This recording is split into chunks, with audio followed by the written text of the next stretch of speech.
Hello everyone and welcome back to another video. My name is Sayorius and today we're going to be looking at Kagurabachi chapter 27 and 28.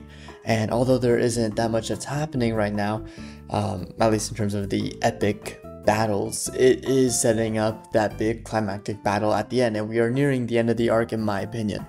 So without further ado, let's get straight into this.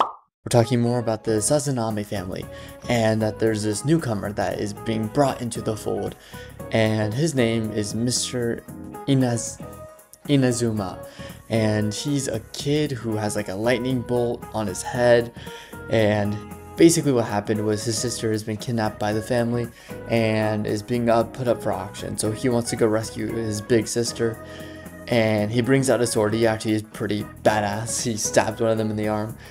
And right when, the guy who got stabbed is all upset with him and about to kill him, of course Chihiro comes in and actually saves him. So that makes 2 children saved by Chihiro. So what a goat. There's not really much that happens beyond the kid, aside from him really just becoming another character to join this main cast of characters. I guess we do get a little bit more motivation to stopping this auction and breaking into the storehouse, because now there's another character whose motivation is to save his sister, kind of like Polnareff and JoJo's. But yeah, it's just sort of, that's just the start, is really just introducing this character here. It's a very short chapter. There's some really cool action sequences, I must say, and you get to see the art evolve a little bit, like it levels up a little bit. And there's a scene in here, I'll put in my thumbnail, but it's all black. Like the background's just pitch black, and it has lightning effects. It has Chihiro about to hold his sword. I think it's a Cloud Gouger that he's going to be holding on to, and he's saying May. It's pretty sick. So already we're going to get hyped up for this next Rakuzachi, which is the big auction that is going to go down. And yeah, I'm just excited to see where it goes from there. And speaking of where it's going, surprisingly with chapter 28, I had to double check to make sure that these chapters were in order, and they are. But for some reason, this flashes back to the past. So they haven't infiltrated the auction at this point. This is a little bit earlier, and it's about them breaking down what they're going to do to sort of get into this infinite storehouse that the leader of the Sazanami clan basically has access to. And yeah, it's just really just exploring that and trying to find ways. And during reconnaissance, they learn that there's this door. And it's weird because you think the door would be an entry point for how they go to and fro this alternate dimension. But surprisingly, no, they just sort of manifest out of nowhere when they get transported into this plane. So this door doesn't serve that purpose. And what could it be? They sort of talk about it a little bit and brainstorm, and then they realize that this could be the emergency exit. When, imagine a failsafe, if the person in charge of the storehouse dies, they're able to still rescue all these important artifacts that are stuck in the storehouse, because they'll still exist. It's just the human, the connection to reality will be cut off completely. So you have no chance of going back if the person dies. That's kind of like the thing that's happening here.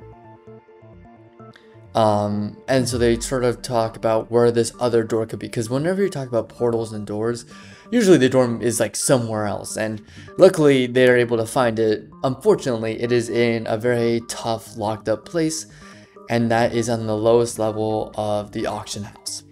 And so they're going to sort of have to make a plan to sort of breach it and get to this door, because this door will give them access to the storehouse and eventually rescue his sword. So a lot of great things coming here. You get Chihiro starting to use Cloud Gouger a lot more, which is exciting to see, because that means he's going to start using different blades. I actually think that's pretty sick. That's what I love about actually Demon Slayer a lot, is Demon Slayer will go into the different techniques and different breathing, I guess different breathing techniques of like,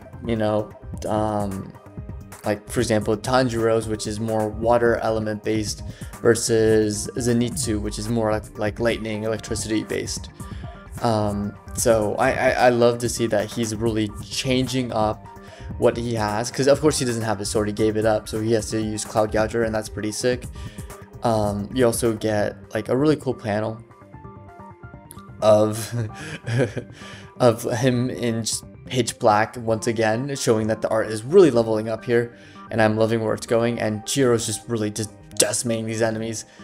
And so yeah, it just sort of just kicks off of him returning to the present, just killing a bunch of goons, and then at the very end you get, I think the biggest plot twist is the reintroduction of Hiyuki, which if you don't know who that is, that's the psycho chick from earlier. That one that was trying to fight him and steal his sword from him from the start, but luckily it looks like she may be on his side. They may be teaming up because they have a common threat here, and that's the Sazanami family. So a lot of great things coming up here. There's going to be another big fight, and I do think that there's going to be a couple more chapters before we get to the ultimate final climax with the whole fight going down. But overall, not bad. I think I like how the story is progressing. I enjoy what I'm seeing. The art is leveling up in a lot of incredible ways, and yeah, I just wanted to make this short video, really breaking down my thoughts. There's not really too much to talk about here aside from those things, but I just wanted to get them off my chest. And I know these Kagurabachi videos do take a little bit longer because there's a lot to process and a lot to go through, so I try to make it as concise as possible in terms of my breakdowns and my own thoughts. So I guess lastly, wrapping everything up, is where do I think the series is going from here? You know I'm all about predictions. I think this is actually potential to be something even greater. We're starting to see small steps, I will say, small but mighty steps in right directions in terms of improving the art quality, in terms of improving the story quality. You introduce more stakes, you introduce different power sets, and you introduce a lot of more players into this mix. And especially like Hiyuki, I think is actually going to be proved to be one of my favorite characters because she's not aligned with Chihiro, she's not on Chihiro's side. But when it looks like when their motivations coincide with each other, when they both have to work together, they're going to have team ups, and those are infinitely more interesting in my opinion than two people on the same side, like Shiba and Chihiro here. So overall, a lot of great things. I'm interested to see where the story takes Hakuri as well, because he is also a big focus of this, because he is part of the Sazanami family, and what could end up happening is he could become the next head. He may take over the storehouse, who knows, and I'm excited to see what happens. So yeah, it's just interesting to see, and yeah, I just hope that this climax is a little bit more climactic than the last. That's my only critique of the last arc. So that's just pretty much it. I just wanted to share my thoughts on Kagurabachi.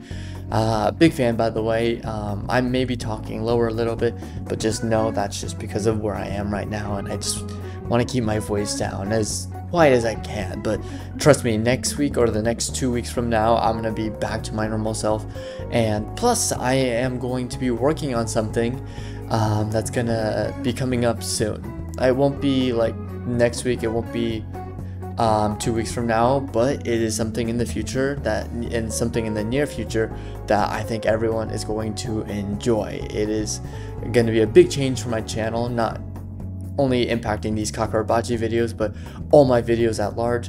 You're going to see more content from me more consistently, and quality wise it's going to be so much better. So stay tuned for that announcement. I am so excited to start this journey with you once I get to that point, but it's a little too early to announce. So if you want to speculate on what that could be, you can just let me know as well. And yeah, that's just pretty much it. I just wanted to quickly talk about Kagurabachi while I still had the chance to. Yeah, I don't know, I like the series.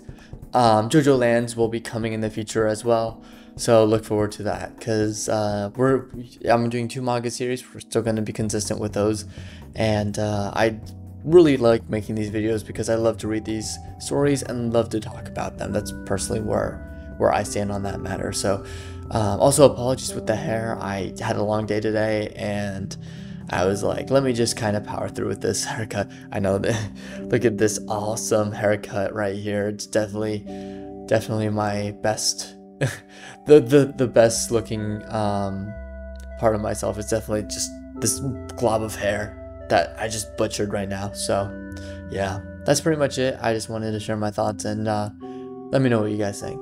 Peace.